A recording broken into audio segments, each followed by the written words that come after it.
ഒറ്റ കാര്യമാണ് നമ്മൾ എല്ലാവരും ആവർത്തിച്ച് ചോദിക്കേണ്ടത്.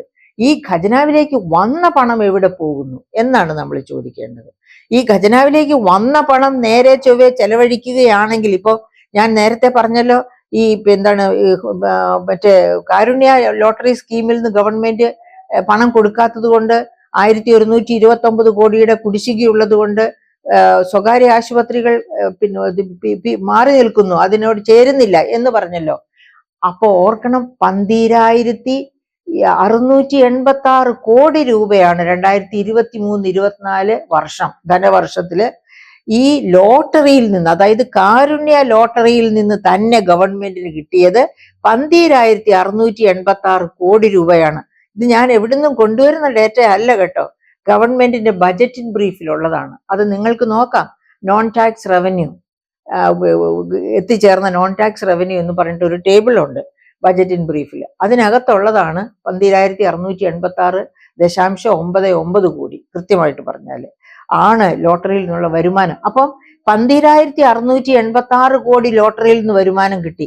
ആ ലോട്ടറി പിന്നെ കാരുണ്യ ലോട്ടറി കൊണ്ടുവന്നത് തന്നെ ഈ കാരുണ്യ ആരോഗ്യ പദ്ധതിക്ക് വേണ്ടിയാണ്. അവിടെ കൊടുക്കാനുള്ള 1129 കോടി കുടിശ്ശിക കൊടുക്കാൻ പറ്റിയിട്ടില്ല. അതുകൊണ്ടാണ് ഞാൻ ചോദിക്കുന്നത്, വരുന്ന വരുമാനം അതെവിടെ പോകുന്നു? അത് വകമാറ്റുന്നു, വകമാറ്റി ചെല്ലേണ്ട പോക്കറ്റിലേക്ക് തിരിച്ചുവിടുന്നു. അതാണ് സംഭവിച്ചുകൊണ്ടിരിക്കുന്നത്.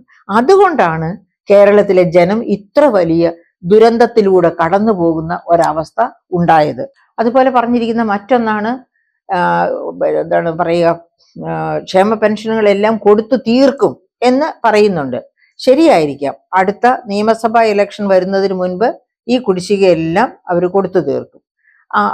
അപ്പൊ അതുപോലെ തന്നെ പറയുന്ന മറ്റൊരു ഒന്നാണ്, ഞങ്ങൾ പ്രവാസി ക്ഷേമത്തിന് വേണ്ടി ഒരുപാട് കാര്യങ്ങൾ ചെയ്തു എന്ന്.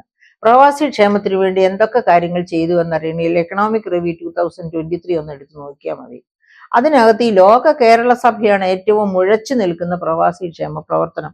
തീർന്നില്ല, കോവിഡ് കഴിഞ്ഞ് ഇവിടേക്ക് വന്ന പ്രവാസികൾക്ക് സുപ്രീം കോടതി ഇടപെട്ടതിന് ശേഷമാണെന്ന് ഓർക്കണം, അവർക്ക് പിന്നെ ഒരു എന്താ പറയുക, കോവിഡ് മൂലം മരിച്ചവർക്ക് കൊടുക്കേണ്ട തുക പിന്നെ ആദ്യം അത് അണ്ടർ എസ്റ്റിമേറ്റ് ചെയ്ത് വെച്ചിരുന്നു. പിന്നെ സുപ്രീം കോടതിയൊക്കെ ഇടപെട്ട് കഴിഞ്ഞപ്പോഴത്തേക്കും 73,000 പേരുടെ, അത് പ്രവാസികൾ മാത്രമല്ല ആകപ്പാടെ കേരളത്തിൽ മരിച്ചവര്, അവർക്ക് സുപ്രീം കോടതി അനുവദിച്ച രീതിയിലുള്ള പിന്നെ എമൗണ്ട് കൊടുക്കാനുള്ള ഇതായത്. പക്ഷെ അപ്പോഴും ഒരു കാര്യമാണ്, ഇതുപോലെ പ്രവാസത്തിൽ മരിക്കുന്നവരെ ഗവൺമെന്റിന്റെ ചെലവിലാണ്. ഇപ്പൊ ഫിലിപ്പീൻസ് പോലെയുള്ള രാജ്യങ്ങളിലേക്കൊക്കെ ഒരു പ്രവാസി ഗൾഫിലോ എവിടെയെങ്കിലും മരിച്ചാല് ഗവൺമെന്റിന്റെ ചെലവിലാണ് സ്വന്തം നാട്ടിലേക്ക് കൊണ്ടുപോകുന്നത്. അതുപോലെ ഒരു സ്കീം ഇതുവരെ കേരളത്തിൽ കൊണ്ടുവന്നിട്ടില്ല. നമ്മൾ ഓർക്കണം, നമ്മുടെ GSDPയുടെ 30% മുകളിൽ 32% വരെ പ്രവാസികൾ അയച്ചു തരുന്ന പണമായിരുന്നു. അത് കോവിഡിന്റെ കാലത്ത് മാത്രം 24% താണു. പക്ഷെ പിന്നെയും അത് വർദ്ധിക്കും. അപ്പൊ അങ്ങനെയുള്ള ഒരു കാലഘട്ടത്തിൽ പിന്നെയും വർദ്ധിക്കും എന്ന് പറയുമ്പം അതില് പിന്നെ സംശയങ്ങളുണ്ട്. കാരണം പണ്ടത്തെ പോലെ ഒരു 2015 ശേഷം പ്രവാസികളുടെ കുടിയിറക്കമാണ്, മൈഗ്രേഷൻ അല്ല, കുടിയേറ്റമല്ല, കുടിയിറക്കമാണ് കൂടുതലായിട്ട് കണ്ടുകൊണ്ടിരിക്കുന്നത്.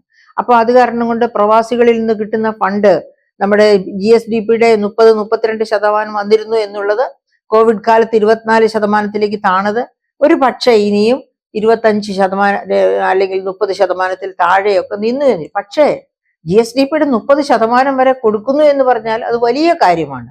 അപ്പൊ അവർക്ക് വേണ്ടി ഇങ്ങനെ ഒരു നല്ല കർമ്മം ചെയ്തുകൂടെ? മരിക്കുന്ന പ്രവാസത്തിൽ മരിക്കുന്നവരെ അവരുടെ ഡെഡ് ബോഡി സ്വന്തം നാട്ടിലേക്ക് എത്തിക്കാൻ ഗവൺമെന്റ് ചെലവിൽ കൊണ്ടുവന്നുകൂടെ? ഗവൺമെന്റ് അതിനുള്ള മുൻകരുതലുകൾ എടുത്തുകൂടെ? അതൊക്കെയാണ് ഏറ്റവും വലിയ സഹായം. അതുപോലെ പ്രവാസത്തിൽ നിന്ന് വന്നിരിക്കുന്ന എല്ലാവർക്കും തന്നെ, അർഹതയുള്ള എല്ലാവർക്കും ഇത് കൊടുക്കുക, പെൻഷൻ കൊടുക്കുക. അങ്ങനത്തെ പെൻഷൻ സ്കീം തുടങ്ങിയിട്ടുണ്ട്, അതൊക്കെ നമുക്ക് ഇതിൽ കാണാം. അപ്പൊ അങ്ങനെ ഈ പ്രോഗ്രസ് റിപ്പോർട്ടിനെ പറ്റി വളരെ വാചാലമായി സംസാരിക്കുമ്പോൾ നമുക്ക് കാണാൻ പറ്റുന്നത് അവർക്ക് കൊടുത്ത സഹായമല്ല, അതിനേക്കാൾ ഉപരി ലോക കേരള സഭ എന്ന് പറയുന്ന മാമാങ്കത്തെ പറ്റിയാണ്. അപ്പൊ അത് ഒരു കാരണവശാലും ഒരു സാധാരണ മനുഷ്യന് വേണ്ടിയുള്ളതല്ല, പണക്കാരായ പ്രവാസികൾക്കും അവരുടെ പോക്കറ്റിൽ കൈയിടാൻ വേണ്ടിയും കൊണ്ടുവന്നിരിക്കുന്ന പദ്ധതിയാണ് എന്ന് ആർക്കും മനസ്സിലാക്കാം. അപ്പൊ അങ്ങനെ വരുമ്പോൾ നമ്മൾ ആകപ്പാടെ ഈ പ്രോഗ്രസ് റിപ്പോർട്ടിനെ പറ്റി വകയിരുത്തുമ്പോൾ എവിടെ പോയി ഈ കിട്ടിയ പണം മുഴുവൻ, എന്തുകൊണ്ടാണ് ഒരുപാട് പണം അതായത് വിഭവ സമാഹരണത്തിൽ ചോർച്ച കൂടുതൽ ഉണ്ടായത്? അതിന്റെ ഒരു പ്രധാനപ്പെട്ട കാരണം കേരളീയം നടത്തിയത്, അതുപോലെ തന്നെ നവകേരള സദസ്സ്. കേരളീയം നടത്തിയപ്പോൾ എന്താ സംഭവിച്ചതെന്ന് നമുക്കറിയാം. എല്ലാവരുടെ അടുത്തുനിന്നും സ്പോൺസർഷിപ്പ് വഴി പണം കളക്ട് ചെയ്തു. ഈ സ്പോൺസർഷിപ്പ് വഴി പണം കളക്ട് ചെയ്തതൊക്കെ ഏതോ ഒരു വലിയ അദൃശ്യ കേന്ദ്രത്തിൽ ഒളിച്ചിരിക്കുകയാണ് ഇപ്പോഴും. അത് എവിടെയാണെന്ന് PRDയുടെ ബാങ്ക് അക്കൗണ്ടിലേക്കാണ് അത് പോയത്. അത് കഴിഞ്ഞ് അത് എവിടെ സൂക്ഷിച്ചിരിക്കുന്നു എന്ന് പോലും അറിഞ്ഞുകൂടാ. അപ്പൊ എൻ്റെ പ്രിയപ്പെട്ട സുഹൃത്തുക്കളെ, നമ്മൾ മനസ്സിലാക്കേണ്ട ഒരു കാര്യമുണ്ട്. സംസ്ഥാനത്തിന്റെ വിഭവ സമാഹരണം കുറഞ്ഞു എന്ന് പറയുമ്പോൾ ഈ സ്പോൺസർഷിപ്പ് വഴിയുള്ള പണം സമാഹരിക്കല് കേന്ദ്ര ഗവൺമെന്റ് നടത്തിയ ഇലക്ട്രൽ ബോണ്ട് വഴിയുള്ള പണസമാഹരണം പോലെ അത് നിയമാനുസൃതമാണ്. നിയമം കൊണ്ടുവന്നിട്ടാണ് ഇലക്ട്രൽ ബോണ്ട് വഴി. അത് കൊണ്ടുവന്നപ്പോഴേ റിസർവ് ബാങ്കും സുപ്രീം കോടതിയും പറഞ്ഞിരുന്നു ഇത് നല്ലതല്ല, ഇതിനകത്ത് ഒരുപാട് അനിഷ്ടങ്ങൾ ഉണ്ടാകാനിരിക്കുന്നു. അതായത് കള്ളപ്പണം വെള്ളപ്പണമാക്കി മാറ്റുന്ന പല പ്രോസസ് ഇതിനകത്ത് ഒളിഞ്ഞു കിടപ്പുണ്ട് എന്ന് റിസർവ് ബാങ്കും ചൂണ്ടിക്കാണിച്ചു. സുപ്രീം കോടതി അതൊന്നും ഗവനിക്കാതെയാണ് നരേന്ദ്രമോദി അങ്ങനെ ഒരു സിസ്റ്റം പാർലമെന്റ് വഴി കൊണ്ടുവന്നത്.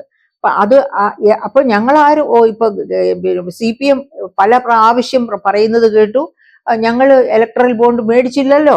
പക്ഷെ ഇലക്ട്രൽ ബോണ്ട് എന്തിനു മേടിക്കണം? ഈ സ്പോൺസർഷിപ്പ് എന്ന് പറയുന്നത് വേറൊരു ഇലക്ട്രൽ ബോണ്ട് രീതിയല്ലേ? അപ്പൊ അങ്ങനെ മേടിച്ച പണം, അങ്ങനെ പണം മേടിക്കുന്നവർക്ക് എന്താണ് പാടില്ലാത്തത്? കുറ്റം ചെയ്തവർക്ക്. അതാണല്ലോ കേന്ദ്രം ചെയ്തത്. ഇലക്ട്രൽ ബോണ്ടിലേക്ക് ഇൻവെസ്റ്റ് ചെയ്തു കഴിഞ്ഞാൽ ED അന്വേഷണവും ഇല്ല, ഒന്നുമില്ല. അന്വേഷണത്തിൽ പെട്ടിരുന്നവരെയും പിന്നെ പുറത്തു വിടുന്നു. അതാണ് എന്ന് പറഞ്ഞതുപോലെ ഈ സ്പോൺസർഷിപ്പില്, അതായത് പണം ഗവൺമെന്റിലേക്ക് ഉദാരമായ സംഭാവന നൽകിയ വ്യാപാരികളും വ്യവസായികളും നികുതി കൊടുത്തോ ഇല്ലയോ എന്ന് പിന്നെ ചോദിക്കാൻ ഗവൺമെന്റിന് പറ്റില്ല. ഗവൺമെന്റിന്റെ ഈ സ്പോൺസർഷിപ്പ് പ്രോഗ്രാം കൊണ്ട് തന്നെ സ്വന്തം നാവ് അടക്കി വെക്കേണ്ടി വരുന്നു. ചോദിക്കാൻ ഒക്കില്ലാത്ത ഒരു അവസ്ഥയിലേക്ക്. അങ്ങനെയാണ് നമ്മൾ ആ ബജറ്റിൻ ബ്രീഫില് ഈ നമ്മുടെ കുടിശ്ശികയെ പറ്റിയുള്ള ടേബിൾ നോക്കണം. A39 table. ആ ടേബിൾ നോക്കിയാൽ നമുക്കറിയാം 14,000 കോടിയോളം രൂപയാണ് കമേഴ്ഷ്യൽ ടാക്സസിൽ തന്നെ കുടിശ്ശിക കിടക്കുന്നത്. അതുപോലെ വിവിധ വകുപ്പുകളിൽ കുടിശ്ശിക കിടക്കുകയാണ്. ഈ കുടിശ്ശികയൊന്നും പിരിച്ചെടുക്കാൻ അത്ര ഈസി അല്ല. കാരണം എന്താ വെച്ചാൽ അവരൊക്കെ ഇപ്പൊ ക്വാറി മാഫിയ, അവര് തന്നെ എത്രയോ കോടിയാണ് സ്പോൺസർഷിപ്പിന് വേണ്ടി കൊടുത്തിരിക്കുന്നത്. അപ്പൊ അങ്ങനെയുള്ള ഘട്ടത്തില്, അതായത് ഗവേണൻസ്, നീതിപൂർവമായ ഗവേണൻസിന് തയ്യാറാകാതെ ഇങ്ങനെയുള്ള കുൽസിത രീതിയിലൂടെ കാര്യങ്ങൾ നടത്താം എന്ന് വിചാരിക്കുമ്പോൾ കേരളീയം പോലെ, അതുപോലെ നവകേരള സദസ്സ് പോലെയൊക്കെ ആ സമയത്തൊക്കെ എന്താണ് കേരളത്തിൽ സംഭവിച്ചത്? ഭരണമേ ഇല്ലായിരുന്നു. അപ്പൊ ഭരണത്തിന്റെ വാതിലുകൾ അടച്ചിട്ട് പുറത്തേക്കിറങ്ങിയ ഗവൺമെന്റ് ഭരണസ്തംഭനമാണ് ഉണ്ടായത്. ഭരണസ്തംഭനം ഉണ്ടാകുമ്പോഴും എന്താ പറയുക, പദ്ധതി പ്രവർത്തനങ്ങൾ മന്ദീഭവിച്ചു പോകും. അതൊക്കെ തന്നെയാണ് നമ്മൾ കേരളത്തിൽ ആ സമയത്തൊക്കെ അനുഭവിച്ചു കൊണ്ടിരുന്നത്. അങ്ങനെ പറഞ്ഞാല് ഈ 2023-24 വർഷം, ഈ വർഷത്തിൽ ഇവിടെ ഭരണം കാര്യമായിട്ട് നടന്നിട്ടില്ല. ഗുണ്ടാ വിളയാട്ടം ഉണ്ടായിരുന്നു. അതുപോലെ തന്നെ ആരോഗ്യ മേഖല സ്തംഭനത്തിലായിരുന്നു. എല്ലാ മേഖലകളും സ്തംഭനത്തിലായിരുന്നു. ഉദ്ദേശിച്ച ശക്തിയോടുകൂടി ഒരു മേഖലയ്ക്കും പ്രവർത്തിക്കാൻ കഴിഞ്ഞിട്ടില്ല. അതിനെല്ലാം ആക്കം കൂട്ടുന്ന തരത്തിലുള്ള ധനപ്രതിസന്ധി. ആ ധനപ്രതിസന്ധിയെ സ്വന്തം കർമ്മദോഷം അതായത് സ്വന്തം ഗവൺമെന്റിന്റെ പ്രവർത്തന മികവില്ലായ്മ കൊണ്ടാണ് ഇത്ര വലിയ ഒരു ധനപ്രതിസന്ധിയിലേക്ക് എത്തിയത് എന്ന് പറയുന്നതിന് പകരം കേന്ദ്രത്തെ പഴിചാരിക്കൊണ്ടിരുന്നു. കേന്ദ്രം തന്നെ കുറ്റക്കാർ എന്ന് കണ്ട് ഗവൺമെന്റിന് വോട്ട് നൽകുമെന്ന് ഗവൺമെന്റ് വിചാരിച്ചു. പക്ഷെ അവസാനം ഇലക്ഷൻ കഴിഞ്ഞപ്പോൾ മനസ്സിലായി, റിസൾട്ട് വന്നപ്പോൾ മനസ്സിലായി, ജനങ്ങൾ ഗവൺമെന്റിനേക്കാൾ ബുദ്ധിയുള്ളവരാണ്, ഗവൺമെന്റ് യഥാർത്ഥത്തിൽ വിധിയെഴുത്ത് നടത്തിയിരിക്കുന്നു എന്ന് മനസ്സിലായി.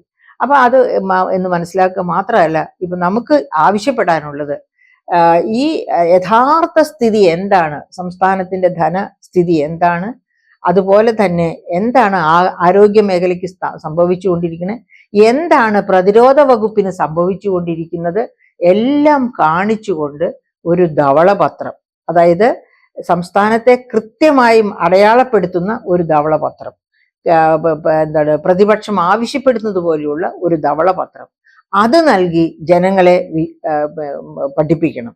അങ്ങനെ പഠിപ്പിക്കുമ്പോൾ കൃത്യമായ കണക്കുകളോടെ കാര്യങ്ങൾ നിരത്താൻ ഗവൺമെന്റിന് കഴിഞ്ഞാൽ അത് ജനം വിശ്വസിക്കും. അസംബ്ലി ഇലക്ഷൻ വരുമ്പോൾ അതിന്റെ റിസൾട്ട് കാണും. അതല്ല, ഈ പറയപ്പെട്ട പ്രോഗ്രസ് റിപ്പോർട്ടിൽ പറയുന്നത് മുഴുവനും കള്ളത്തരമാണ് എന്ന് വന്നാൽ ജനങ്ങൾ തീർച്ചയായിട്ടും അതിനനുസരിച്ചുള്ള ആക്ഷൻ എടുക്കും. കാരണം ഇത് അവരുടെ കർത്തവ്യബോധത്തിൽ നിന്നാണ് ഏത് ഗവൺമെന്റ് ഭരണത്തിൽ വരണം എന്ന രീതി ഉരുത്തിരിയുന്നത്. അതുകൊണ്ടാണല്ലോ പൊളിറ്റിക്കൽ സയൻസിൽ ഒരു ചൊല്ലുള്ളത്, ഒരു ജനത്തിന് അവരർഹിക്കുന്ന ഗവൺമെന്റിനെ കിട്ടുന്നു എന്ന്.